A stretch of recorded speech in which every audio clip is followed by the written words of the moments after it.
Le cardinal François-Xavier Bustillo est avec nous. Bonjour, Éminence. Bonjour. Et merci d'être avec nous, avec Gauthier Lebret. Bonjour à tous. Vous êtes évêque franciscain d'origine espagnole. Vous êtes devenu évêque d'Ajaccio en mai 2021. Et puis vous avez été élevé au rang de cardinal en septembre 2023. Ce qui fait que vous avez assisté au conclave et que vous savez comment s'est passée cette élection. Mais secret, donc je ne vous interrogerai pas sur cette élection, parce qu'autrement, vous et moi pourrions être excommuniés, je crois. Il y a des choses qu'on peut dire, il y a des choses qu'il ne faut pas dire, qu'on ne doit pas dire. En tout cas, vous avez donc écrit Réparation, c'est aux éditions Fayard. Réparation, c'est un titre forcément qui interroge. Réparation, entre qui et quoi? Déjà, le terme réparation, on répare quelque chose qui a été abîmé. Et dans la réparation, il y a de l'espérance. Autrement, si on ne peut pas réparer un objet ou une réalité, on la jette. Quand on répare quelque chose, c'est qu'il y a encore de l'espérance. C'est que cette chose, cet objet, cette société, cette église qui est la nôtre, elle peut retrouver sa splendeur première. Le terme, il vient de la tradition franciscaine. Vous connaissez Saint François quand il entend la voix du crucifié, « Va, François, répare mon église ». Le Christ ne lui demandait pas une église pure et parfaite. Saint François répare une église qui a ses combats, ses limites et ses problèmes. Et je pense que notre société, je fais un parallélisme, a besoin d'être réparée.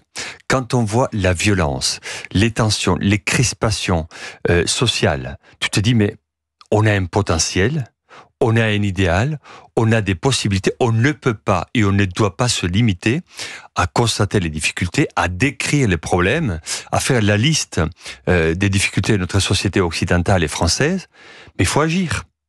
Il faut agir d'une manière simple, douce et claire. Moi, évidemment, je suis typé, je suis cardinal.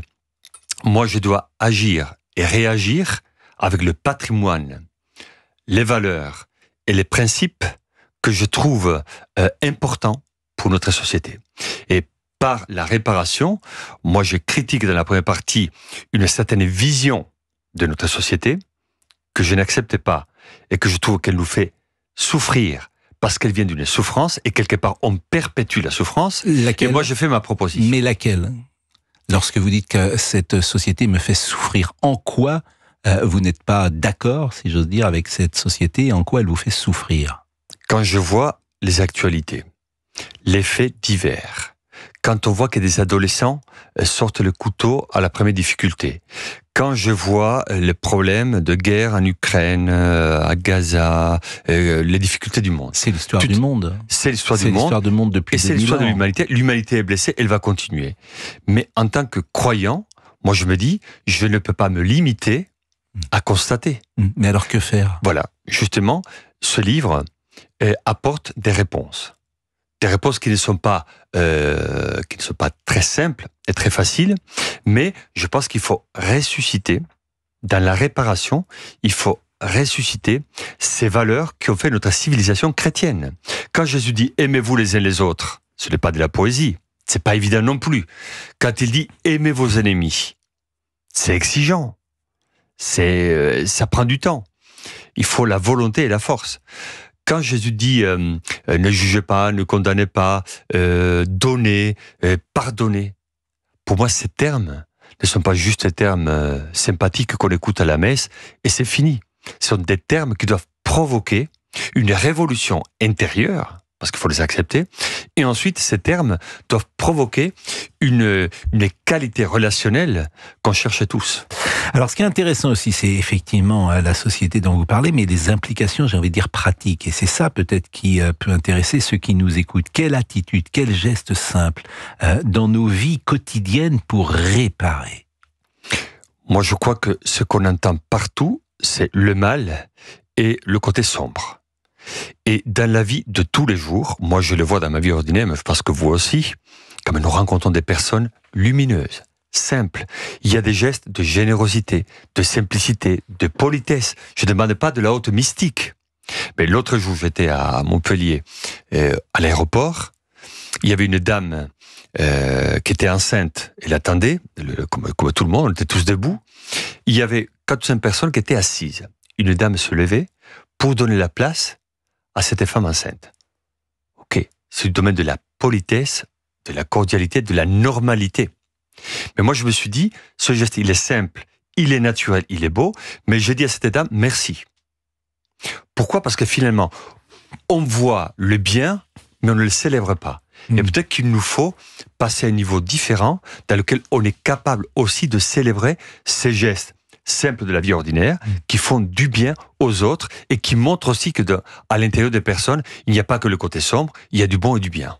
Alors, il y avait une éducation jadis qui apprenait ça. En même temps que vous parlez, moi, je pense aux cours de morale que même moi, je n'ai pas connu dans ma génération, d'avant-guerre, où les petits écoliers de France, on leur disait le matin, tu feras ci, tu feras ça, etc. Bon, tout cela, évidemment, n'existe plus. Gauthier Lebret. Oui, monseigneur, vous arrivez dans une journée à nouveau de grande mobilisation et de grande violence qui fait écho à votre livre, ce qui s'est passé ce matin. Vous dites les idéologies n'ont pas de cœur, mais l'idéologie aujourd'hui elle est absolument partout. Alors comment combattre les idéologies et quelle réponse apporter à ceux qui deviennent des idéologues ? Bon, la vraie conversion, c'est de passer de l'idéologie à l'idéal. Et quand on voit ce qui se passe aujourd'hui, il y a de la violence, on appelle à bloquer la ville, la société. Donc je pense qu'il faut écouter la souffrance réelle de la société. Nos élus, ils le font. Ils doivent continuer à le faire. Il faut écouter les souffrances d'un peuple. Moi, je pense à une tradition biblique ancienne dans l'Exode. Qu'est-ce qu'il fait Dieu ? J'ai écouté la souffrance de mon peuple, et quand on a écouté, il envoie Moïse pour libérer son peuple. Et on passe de l'esclavage à la libération. Je crois que notre société a besoin d'être libérée. Et quand on voit les protestations, les violences physiques, verbales, elles manifestent une souffrance réelle. Et cette souffrance vient du fait qu'on n'est pas écouté, qu'on n'est pas dans la confiance. Je crois que là, nous devons évoluer et avancer pour être plus libre et plus vrai. Est-ce que, Éminence, vous me permettez de vous contrer sur ce thème de souffrance ? Beaucoup de gens aujourd'hui parlent de souffrance et parfois, peut-être dans cette société, mettent-ils davantage cette souffrance en avant que la réalité qu'ils subissent. Et je pense parfois à une phrase, aide-toi, le ciel t'aidera. J'ai le sentiment, au contraire de ce que vous dites, c'est que depuis des années, on écoute beaucoup et peut-être beaucoup trop les souffrances des uns et des autres, qui fait que y a des vraies souffrances, des vraies blessures, il ne faut pas les nier, mais parfois cette façon de s'apitoyer sur son sort fait qu'on a envie de leur dire bon, avance, aide-toi, le ciel t'aidera. Est-ce que vous entendez cette remarque ? Oui, bien sûr. Alors, je suis conscient que nous ne sommes pas au paradis. Donc, du moment qu'on n'est pas au paradis, il faut négocier et accepter l'imperfection liée à la matière humaine et à la nature humaine. C'est comme ça. Cela dit, je pense qu'il est important d'écouter les souffrances des autres, parce que c'est une manière de pratiquer la compassion et de soulager les personnes. Le mal, notre mal, il va sortir par le verbe, par la parole. Il faut l'espérer plutôt que ce soit traduit par la violence. Mais il faut éviter, quand je parle de souffrance, je pense qu'il faut éviter de tomber ou de sombrer dans le victimisme. Et en même temps, je trouve qu'il est intéressant de voir les souffrances de notre société, de voir la tendance au victimisme, et cela nous montre qu'on est faible à l'intérieur, qu'il y a une fragilité humaine, anthropologique, sociale, importante. Si nous sommes fragiles, cela signifie que nous n'avons pas peut-être travaillé ou on ne nous a pas aidé à travailler la force. On est pas musclé à l'intérieur. On est tous fragiles. On est tous fragiles. On est tous fragiles dans nos vies de tous les jours, par rapport à la vie de nos enfants, par la vie de ceux que nous aimons. Nous sommes en très grande fragilité. S'il leur arrive quelque chose, on est déstabilisé, inquiet. La fragilité, être insensible. La fragilité nous accompagne. Mais moi, je fais beaucoup des confirmations pour les adultes et pour les adolescents. Ce qui me frappe toujours depuis que je suis évêque, 4 ans, c'est que par la confirmation, on donne un sacrement de force. On transmet la force et la joie. Et moi, je me dis, pendant longtemps, on a banalisé la confirmation, allez, c'est comme un gala pour l'adolescence. Mais moi, je me dis, notre société a besoin de retrouver la vertu de force. On est fragile, certes, mais le domaine spirituel, la spiritualité, les sacrements nous transmettent la force. Et on a besoin. Et la force, elle vient d'où ? Parfois de nous-mêmes, selon notre nature, notre culture, mais elle vient de Dieu.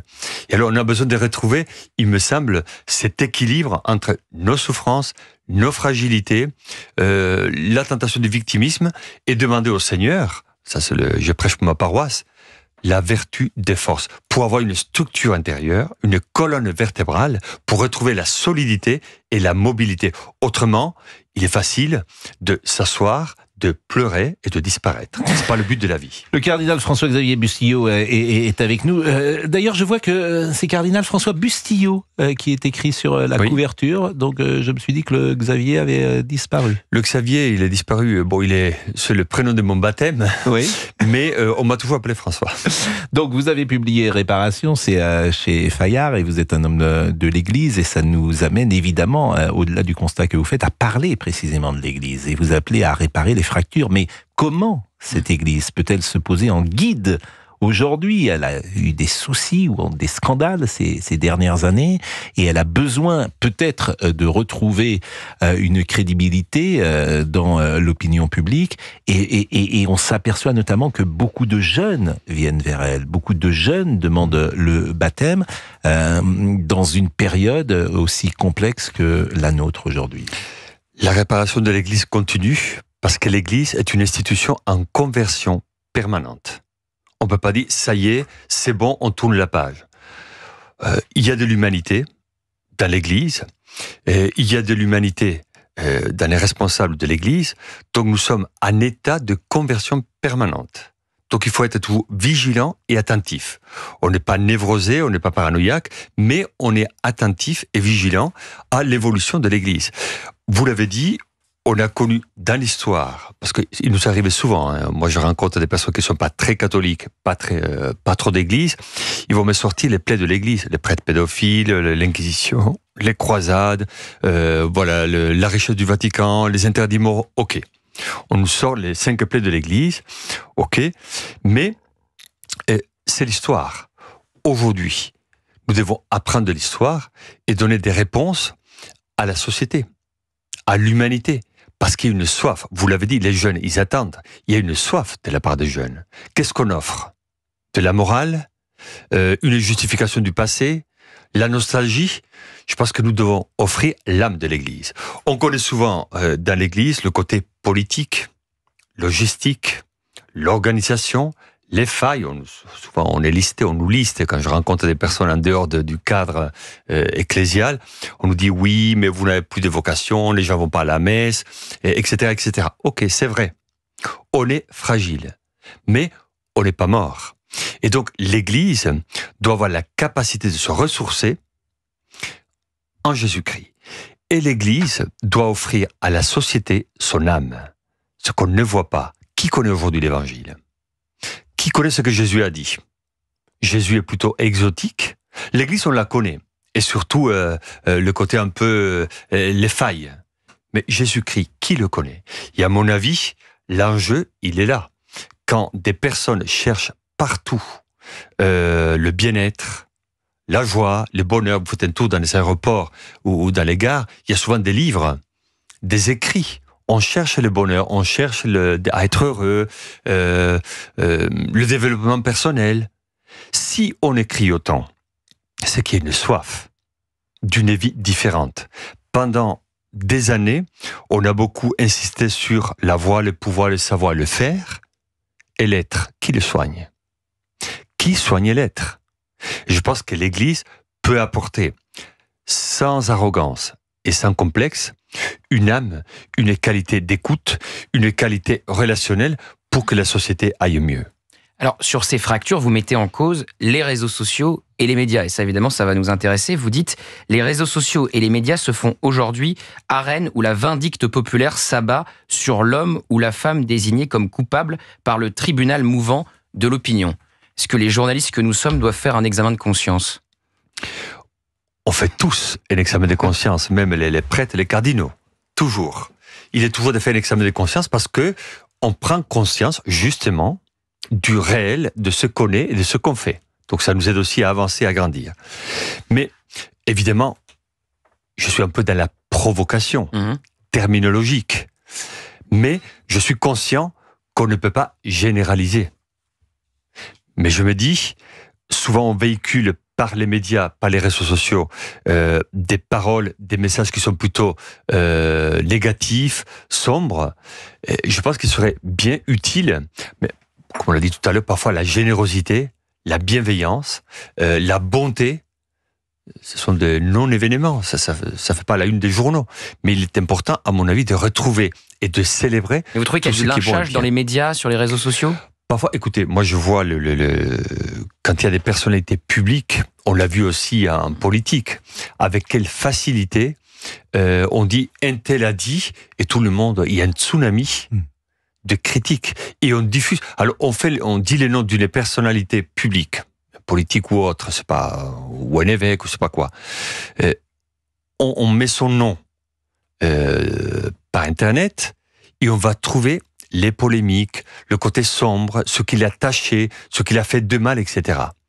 Alors, certes, les médias doivent informer, mais peut-être qu'on pourrait trouver aussi un équilibre et une proportionnalité en tout ce qu'on dit. Parce que moi, j'attends aussi des médias qui me fassent rêver. Si on nous dit ce qui va de mal dans la société, ok, ils sont réalistes et pragmatiques, bravo. Mais est-ce qu'ils peuvent... Le journal des bonnes nouvelles, ouais. Voilà. Non, mais au-delà des bonnes nouvelles, mais j'entends ce que vous dites, parce que beaucoup d'ailleurs de gens nous reprochent beaucoup de gens nous reprochent effectivement de ne traduire que les mauvaises nouvelles. Et effectivement, on répond en disant que le journalisme, c'est les trains qui n'arrivent pas à l'heure. Mais lorsque nous pouvons mettre en valeur une personnalité lumineuse, lorsque nous pouvons mettre en valeur une action, il me semble que nous le faisons. Mais c'est vrai que cette société, elle est rude aujourd'hui. D'ailleurs, vous écrivez, ça fait la passerelle avec ce que disait Gauthier. Aujourd'hui, pourtant, nous voyons un pays, un monde où l'on ne s'aime plus. Des fossés s'ouvrent entre les personnes, les groupes, les communautés. Comment espérer dès lors réenchanter la société si l'amour est absent, si les liens se délitent, si la division l'emporte sur l'unité? Alors, quand on réfléchit au pourquoi du comment, c'est vrai qu'aujourd'hui, tout se sait. Ce qui change fondamentalement, me semble-t-il, entre la société d'il y a un siècle et celle d'aujourd'hui, c'est que tout se sait. Donc les gens qui sont en difficulté, les gens qui n'ont pas d'argent, ils savent comment les riches vivent, ils savent dans quels hôtels ils vont, ils savent comment ils vivent au quotidien. Et eux, ils sont confrontés à une réalité qui est très rude. Et ça n'existait pas il y a un siècle. Donc forcément, on se compare, non seulement on est pauvre, mais il y a une dimension psychologique à la pauvreté. Il faut accepter d'être pauvre et se dire, mais qu'est-ce que j'ai fait pour mériter cela alors que d'autres vivent mieux? Comment on résout ça? Je n'ai pas la clé, Éminence. Moi non plus. Mais vous avez raison. Je partage votre analyse. Aujourd'hui, tout cessait. Une photo d'une personnalité dans un hôtel, il va dire, tiens, pourquoi lui, il est riche, il s'amuse, voilà. Et moi, je vis dans mon petit appartement et j'ai pas de moyens. Et alors, cela déclenche, la comparaison déclenche le sens de l'injustice, et donc on perpétue une forme de souffrance, parce qu'il y a une frustration, parce qu'il y a une douleur. Et alors, moi je pense que justement, le propre de la vie sociale, c'est de travailler, comme nous avons des élus, sur le travail et la mission des élus, de trouver plus de justice et de justesse dans la vie sociale. Comme nous vivons dans un pays riche, pourquoi autant de pauvreté ? Pourquoi nous voyons autant de personnes en état de pauvreté? Pourquoi il n'y a pas un travail plus important, plus puissant, plus de foi, je dirais, et de volonté, pour que dans notre société, il y ait plus d'équilibre, moins de pauvreté? Parce que dans la pauvreté, vous le savez très bien, comme tout le monde, dans la pauvreté matérielle, il y a la pauvreté affective, la pauvreté intellectuelle, et la pauvreté morale, spirituelle, etc. Et moi, je pense que nous ne pouvons pas, nous ne devons pas, et il ne faut pas négliger toutes ces personnes qui souffrent, toutes ces personnes qui ont des pauvretés. Nous ne pouvons pas nous permettre de dire, nous sommes du bon côté, on a réussi, on a travaillé, c'est bon, et les autres, on les laisse de côté. Vous savez, le bon samaritain dans l'évangile, c'est quoi? Il est bon, pourquoi? Parce qu'il passe à côté de quelqu'un qui est en souffrance et il n'est pas indifférent.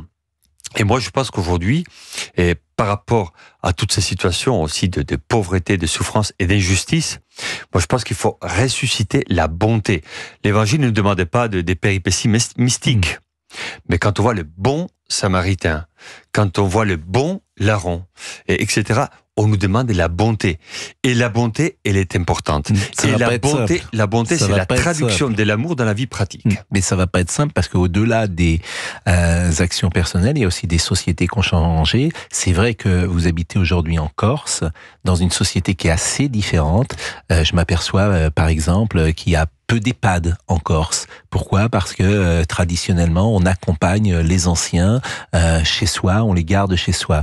La vie sur le continent est différente. Les anciens, effectivement, ne sont pas traités comme ils l'étaient il y a 50 ou il y a 100 ans. Donc toutes ces choses-là nous interrogent sur notre quotidien. Le constat, je pense que beaucoup de gens peuvent le partager. Je le répète, les solutions, Éminence, comment changer cela ? Parce que, en fait, ce sont des changements politiques que vous demandez. C'est la vie politique qui peut changer ça. D'aider la répartition des richesses, ce sont des choix politiques.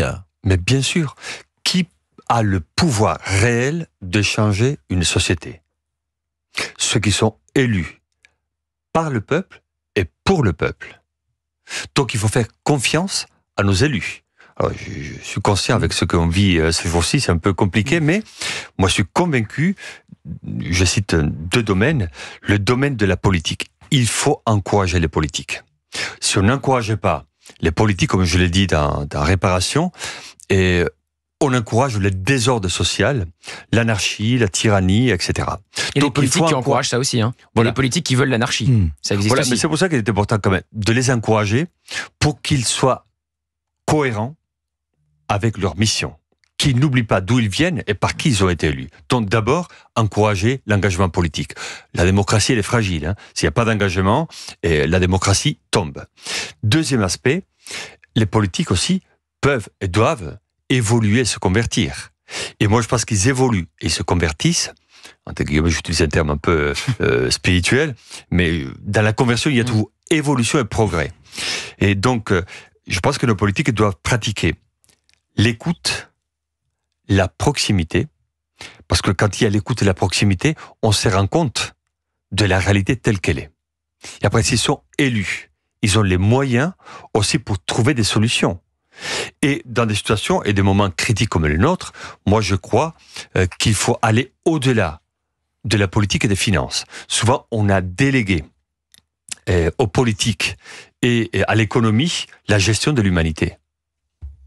Les politiques, les élus sont importants et ils s'engagent. Moi, j'en suis témoin et je suis reconnaissant. Je suis ravi de rencontrer les politiques parce que j'apprends beaucoup.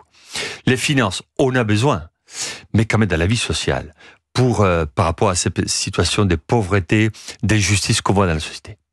On connaît des associations, des gens qui travaillent sur le terrain. Le sport, la culture, la détente. On a besoin de voir une société où tous les visages sont là. Certes, ce n'est pas à un acteur ou à un chanteur de gouverner la France, mais ils peuvent apporter leur génie propre. Ce n'est pas à un sportif de gérer la France, mais ils peuvent apporter leur connaissance, leur expérience. Et alors, les politiques, c'est à eux de faire la synthèse. Et c'est magnifique d'écouter toutes ces réalités différentes de notre société et d'apporter à notre société, voilà, le génie et parce que moi, j'ai là des formations professionnelles, hein, mais la parabole des talents dans l'Évangile. On a tous des talents, tous différents. On n'est pas tous des tautologues. Mais si chacun apporte... On en connaît quelques-uns. Voilà. Si chacun apporte son génie propre à la société, ben on va mieux et on est plus heureux. Le cardinal François Bustillo est avec nous. Il publie chez Fayard Réparation. Une société fracturée peut-elle survivre ? On va peut-être terminer par l'Église de Rome, qui est parfois divisée entre les progressistes et les conservateurs. C'est vrai que vous étiez un proche de François. C'est lui qui vous a créé, puisque c'est l'expression qu'on utilise, cardinal. C'est vrai que vous aviez voté pour Léon, peut-être ? On a voté pour le bon pape. On vote toujours en conscience pour un bon pape. Et c'est vrai que c'est intéressant, effectivement, de voir ce nouveau pape en action, mais ce débat entre les progressistes et les conservateurs, est-ce que c'est un terme journalistique ou est-ce que ça a un sens de dire que l'Église est traversée par des conservateurs et par des progressistes? Et qui sont les progressistes et qui seraient les conservateurs? L'Église n'est pas une secte et l'Église n'est pas faite de clones. Dieu merci, on a la diversité. Vous prenez le collège apostolique. Qui pouvait mettre ensemble Matthieu, un collecteur d'impôts, un collaborateur, et Simon, un nationaliste, un zélote? Personne. Il n'y a que Jésus qui peut mettre l'unité dans la diversité. Alors, dans l'Église, il y a toujours eu, quand on prend le conclave, et les conclaves depuis tout le long de l'histoire, il y a des conservateurs et des progressistes. Et ces mouvements sont heureux. Vous vous situez dans quel camp? Moi, je me situe entre les deux. Parce que finalement, moi je trouve qu'il est très dangereux de mettre des étiquettes. Il est conservateur, donc... Mais alors, c'est quoi un conservateur? Ça serait quelqu'un qui voudrait la messe en latin, par exemple? Ce serait quelqu'un qui voudrait retrouver l'Église avant Vatican II? Parce qu'un conservateur, par définition, il n'y a pas de progressiste qui souhaite, qui accepte l'avortement au sein de l'Église. Mais il y a un côté, vous avez raison, il y a un côté banal. En fait, ça me fait toujours sourire, moi, progressiste dans l'Église, ça veut pas dire grand-chose. Les étiquettes. Alors, on a dit, il est conservateur, il est pour la messe en latin, pour les ci, pour là, et pour la nostalgie du passé. Il est progressiste, il veut... Mais c'est pas mal, la nostalgie du passé. Si vous me permettez, la liturgie, et ça c'est Benoît XVI qui le disait, qui est assez faible aujourd'hui, en tout cas qui est moins lumineuse qu'elle ne l'était avant, un retour d'une liturgie plus présente ou plus démonstrative ou plus magnifique pourrait toucher peut-être davantage de fidèles. Alors je ne parle pas de nostalgie. La nostalgie, elle est affective et elle touche quand même à la dimension sentimentale. Par contre, je parlais à ce que vous dites de mémoire. La mémoire du passé, par rapport aux célébrations, par rapport à tout. Mais moi, je trouve qu'aujourd'hui, les célébrations, elles ne sont pas banales. Moi, quand je célèbre la messe, je ne célèbre pas en latin. Je célèbre une messe normale, tous les dimanches en Corse, et tous les jours. Mais la célébration doit retrouver, et la liturgie doit retrouver sa dignité, sa beauté, sa profondeur. Il y a eu des années où peut-être il y a eu un style un peu différent. Et on a confondu simplicité et banalité. Mais la dimension du sacré, elle doit être toujours respectée. Et moi, quand je célèbre la messe, moi je pense qu'il n'y a pas de messe de première division et de deuxième division. La messe, en latin, selon le rite ancien, elle est de première division, et les autres, elles sont banales. Moi, je ne crois pas. Il faut éviter de tomber dans cette fracture idéologique. Parce qu'à la fin, pour des questions de forme, on oublie qu'on est des croyants en Jésus-Christ. Alors on va pas faire un combat entre les tradis et les modernes, parce que nous avons raison et vous avez tort. Réjouissons-nous si à travers la tradition tu deviens meilleur. Réjouissons-nous si quelqu'un de progressiste, il devient meilleur à travers son engagement social. Réjouissons-nous au lieu de nous tirer sur les pattes. On va terminer peut-être cet entretien, peut-être en pensant à ceux qui nous écoutent et ce que vous avez envie à leur dire. Le livre Réparation est un livre qu'il faut lire en famille, j'ai l'impression, et échanger. C'est important d'échanger avec ses enfants, mais aussi avec ses parents. Ainsi en est-il de nos vies, écrivez-vous, elles ne sont pas faites pour la souffrance, mais la souffrance s'y invite, s'y inscrit et devient parfois l'un de ses visages. Il ne s'agit pas de l'idéaliser, mais de l'intégrer. Dans notre tradition spirituelle, écrivez-vous également, nous insistons souvent sur le péché originel, mais nous oublions trop facilement l'innocence originelle. Ce sont des phrases qui m'ont marqué. Les relations humaines devenues d'une complexité redoutable exigent désormais calcul, prudence, stratégie. Autrefois, on vivait à la fenêtre, observant et commentant les passants dans la lumière des jours. Aujourd'hui, ce sont les fenêtres numériques des réseaux sociaux qui ont remplacé les balcons d'antan. Tout y est vu, ce qu'on disait tout à l'heure, disséqué, jugé. Donc, que diriez-vous à un jeune homme qui nous écoute peut-être, qui a 18 ans, parce que finalement, le message, il est souvent donné à la jeunesse, et je sais que vous êtes très sensible à écouter les jeunes, à écouter également les baptêmes, à procéder au baptême, puisqu'ils sont nombreux aujourd'hui à réclamer le baptême dans la nuit pascale. Donc, Est-ce que le mot conseil est juste ou quelle phrase aimeriez-vous dire à cette jeunesse qui nous écoute peut-être? D'abord, je leur dirais que la vie est belle. Parce que souvent, avec tout ce qu'on entend, tout ce qu'on voit, on risque de déprimer. On rentre dans une dépression collective. Moi, je leur dirais, la vie est belle.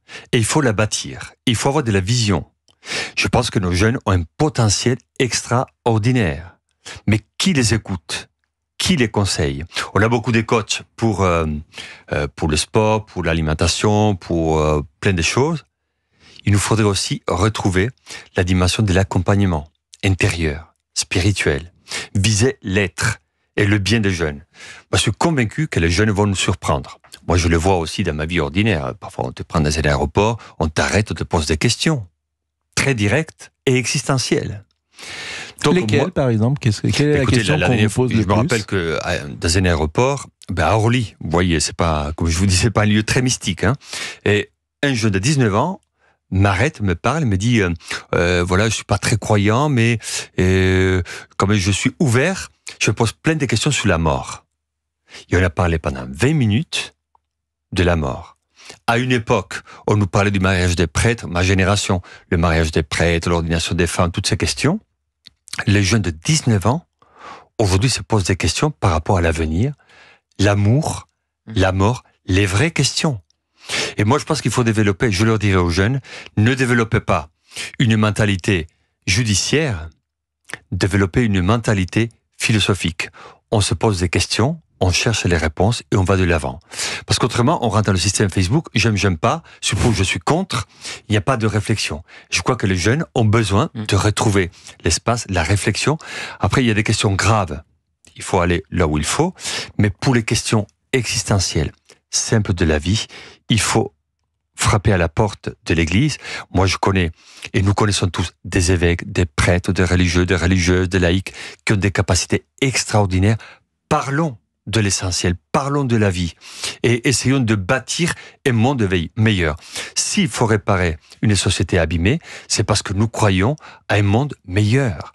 Quand je prends Isaïe ou l'Apocalypse, je fais toutes choses nouvelles. Ça nous stimule à faire du neuf.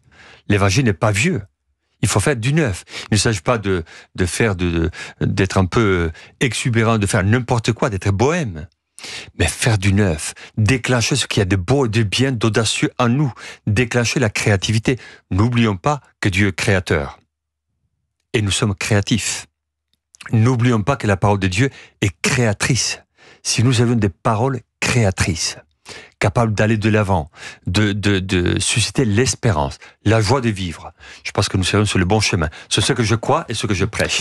Eh ben merci beaucoup, Éminence. Le cardinal François Bustillo était avec nous. Réparation, c'est chez Fayard. On va vous inviter tous les jours parce que votre parole est inspirante. Après, la difficulté, c'est de plonger dans nos vies et parfois d'être fidèle à cette église de Rome chaque jour, et c'est pour ça que certains, pourquoi pas, peuvent se confesser et regretter de ne pas être assez parfait. Je ne sais pas si c'est le mot qui convient. On n'est pas parfait, mais perfectible. Donc c'est perfectible. Bon. Voilà. Merci beaucoup. En tout cas, et bon retour évidemment en Corse. Et je rappelle ce livre que vous pouvez lire, qui va être un succès, j'en suis sûr. Réparation.